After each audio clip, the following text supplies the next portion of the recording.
Isso em Santa Catarina também aconteceu, irmão, de fotografia também, só que o camarada já tinha morrido há muitos anos. Deus ia dar um livramento para ele, um emprego, sei lá. Foi pegando a fotografia e dizendo. Exatamente. Exatamente. Então, assim, as pessoas que eram pregadores na PDA, eles praticamente eram obrigados a orar por revelação, porque quem não orava por revelação, os cultos eram vazios. Exatamente. Então, assim, teve irmão que falou assim, não, eu vou começar a orar também. O cara nem tinha um dom, mas assim, não, eu vou começar. Eu lembro uma vez que um presbítero falou comigo assim, irmão, orar por revelação é a coisa mais fácil que tem. Você tem que ser criativo. Seja criativo que você vai orar por revelação. Uma vez um presbítero, não vou citar nome, ele falou desse jeito comigo. Eu falei, mas como assim, presbítero? Ele falou assim, irmão, a cabeça está aí para pensar. Não é só para colocar chapéu e boné, não, irmão. Põe essa cabeça para funcionar, meu irmão. Seja criativo. Aprende com o papai. Quando eu for subir do altar e orar por divinas revelações, e dava cada risada. Você vai aprender, aprende com o papai. E realmente, infelizmente, nós aprendemos muita coisa que não presta. Mas graças a Deus, estamos libertos aí desses enganos, dessas maldições. Eu tenho muita dó do povo, infelizmente. E como é que a pessoa pode aceitar, né? Ela recebe oração, entra 1 ano, 2 anos, 3 anos, 4 anos, e a pessoa não recebe, aquilo não se cumpre.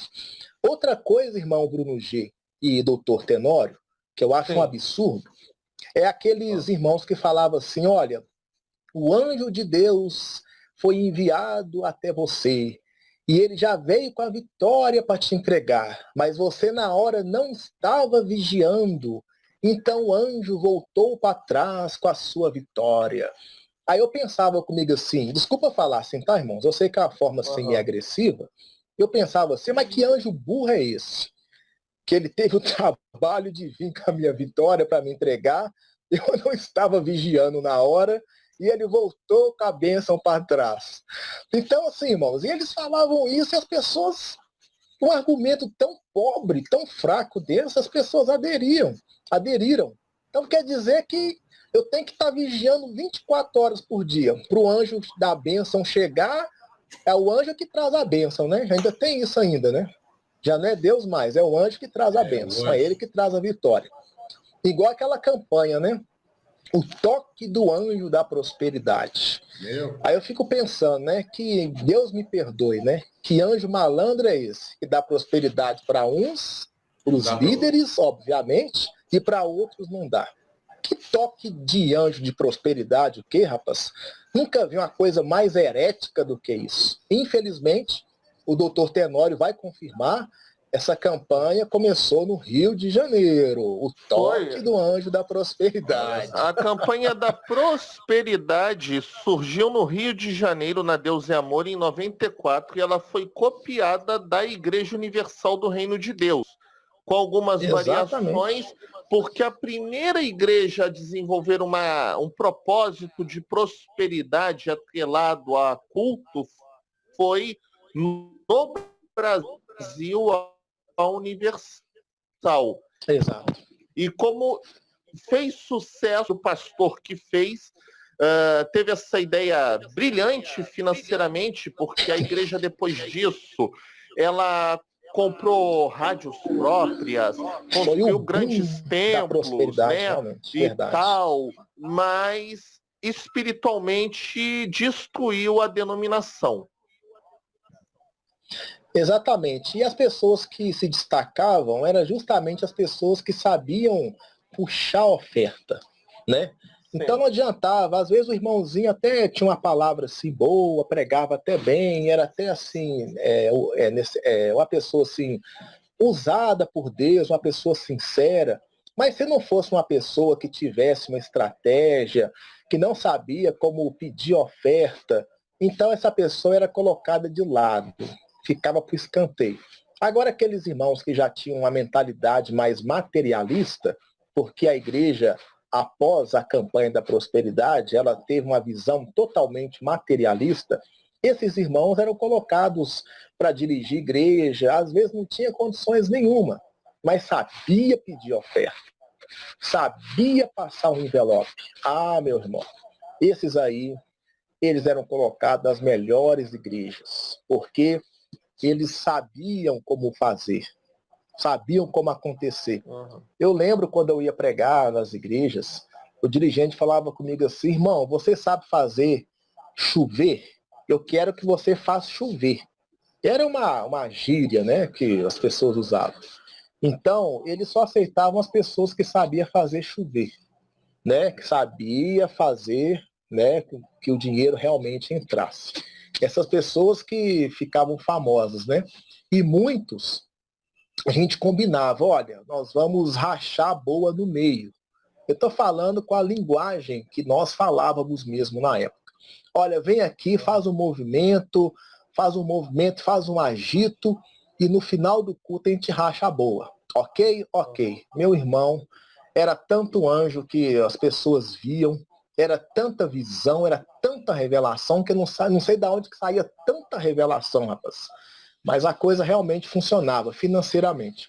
E eu concordo com o doutor Tenório, tudo começou depois da campanha da prosperidade, porque a visão ficou 100% materialista.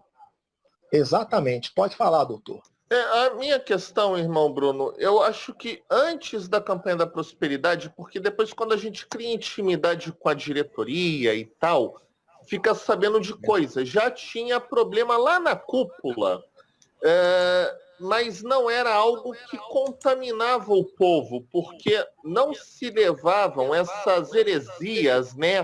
Ou essa coisa de priorizar a oferta em detrimento do espiritual para o púlpito, tá?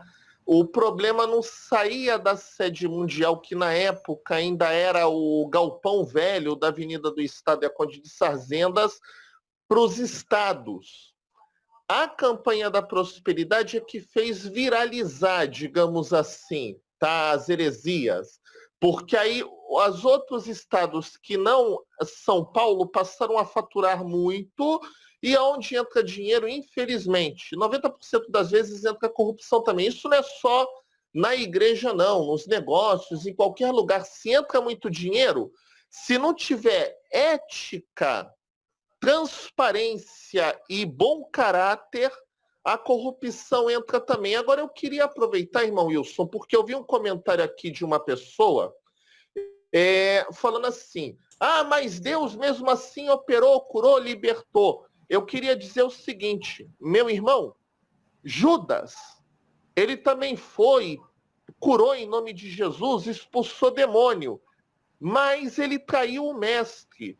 E outra coisa, o fato de Deus ter operado milagres no templo, tá? E aí eu lembro até um texto que eu publiquei recente, o irmão Wilson leu esse texto no dia da reforma.